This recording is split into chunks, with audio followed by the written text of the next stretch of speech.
keep your coffee in, that's a doer. And it's two walls, and in between the walls is vacuum.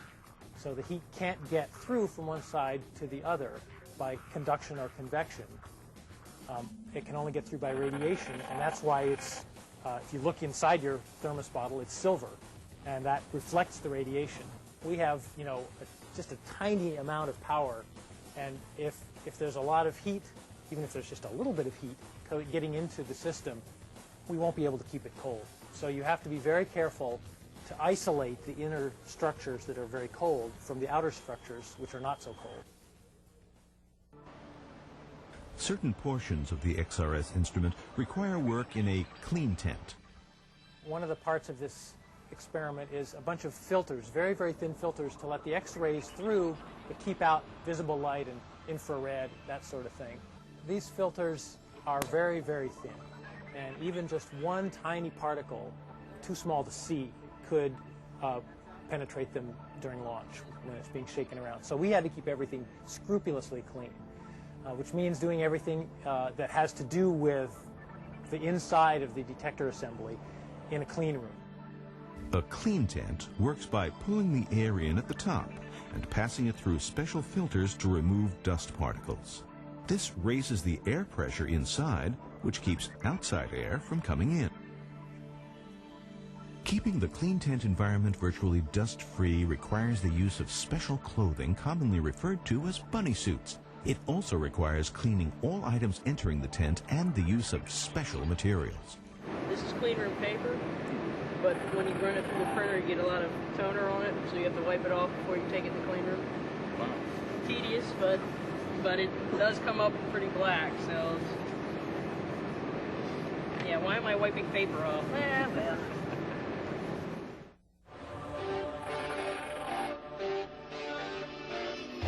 Meanwhile, just across the center, another team is building the 5 X-ray telescopes. X-ray telescope development is a lot like any other instrument developed for spaceflight. We make small components like reflectors and we test them. We make assemblies including many reflectors and we test that assembly. We make the full-up telescope assembly from those and we test it, and we test, and we test. Because you have to know it's going to work on the ground because you can't fix it in space. We're making the 5 telescopes for the XIS instrument and the XRS instrument that'll be on board the Astro-E spacecraft.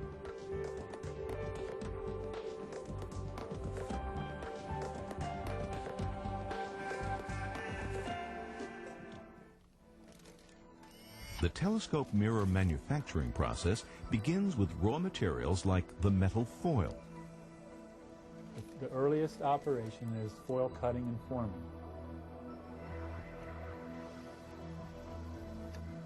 We have to produce upwards of 10,000 foils for the one mission in order to get the 6,800 foils that we need to fill up 5 telescopes. The technician puts the foils through a special roller.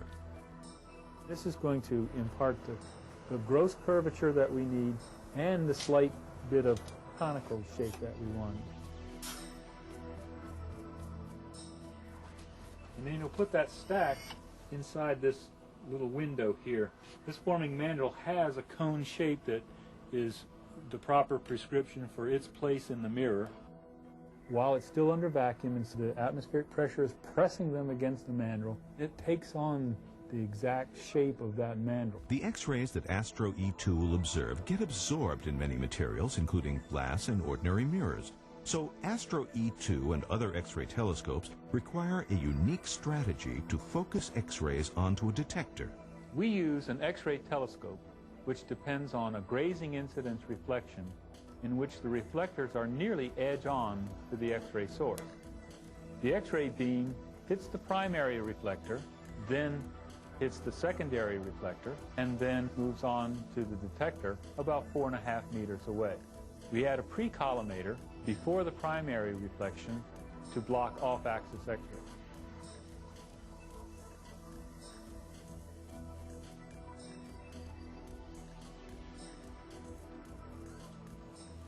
So now they have the proper figure, is what we say. They're curved just right, and they're smooth enough on that surface, but they're still not shiny.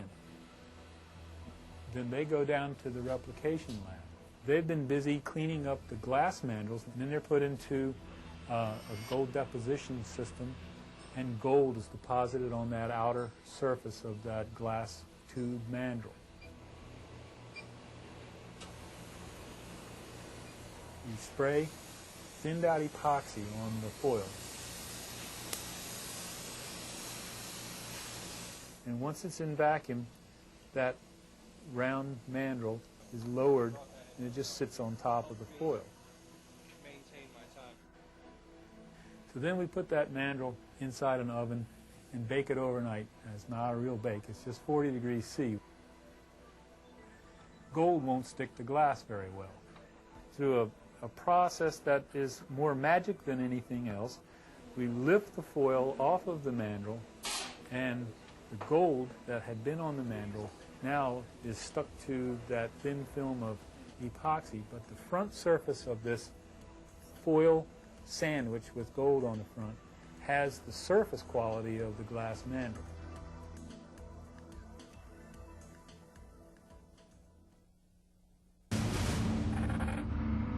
Back at the CRIF, the XRS team detects the first sign of problems.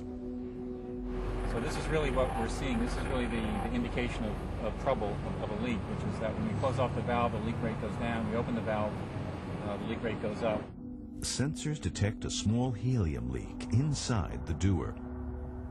And we did another check over here as well. So this step here, from this low level, which is almost zero, up to here, is our leak. That's the real solid indication.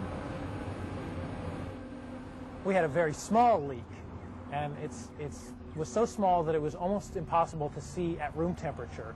It was only when you made the system very cold that the leak would get big enough that you could see the helium coming out. That has a couple of implications. First of all, obviously, is right now we have an extremely tight schedule, delivery schedule. So this now potentially jeopardizes the delivery schedule. All of the instruments that we build for use in space are one-of-a-kind, very unique instruments. And so we allocate some time in our schedule to deal with problems and unexpected things. In this particular case, we're dealing with something that's really difficult. We have a very, very small leak that we can only detect when the instrument is cold. And therefore, it's going to take a lot of effort and a really heroic effort on the part of the team to try to find this problem, fix it, and get the instrument back together and into Japan when we said we would. As the XRS team races the clock to solve the helium leak, the X-ray telescope manufacturing process enters another phase, testing. We've now gotten foils that have the front surface we want, and it goes into the metrology lab where the foil is inspected. A WICO profilometer measures using light, so it's a non-contact method. It uses visible light to actually measure the roughness of the surface. As far as X-rays go, these are pretty close to mountains. But these are very short mountains, being only about 1/1000th height of a human hair. So we would like to have them just basically as small a difference between the maximum and minimum as practical. So then they're graded, some are rejected, some are what we call flight, and then some are put in a small class of usable if you have to get yourself out of a jam. All the parts are ready. So we're going to start building up a telescope, and we do this one quadrant at a time. After you put the bars in, you put one foil in the middle of the housing somewhere, and you put it on an alignment fixture.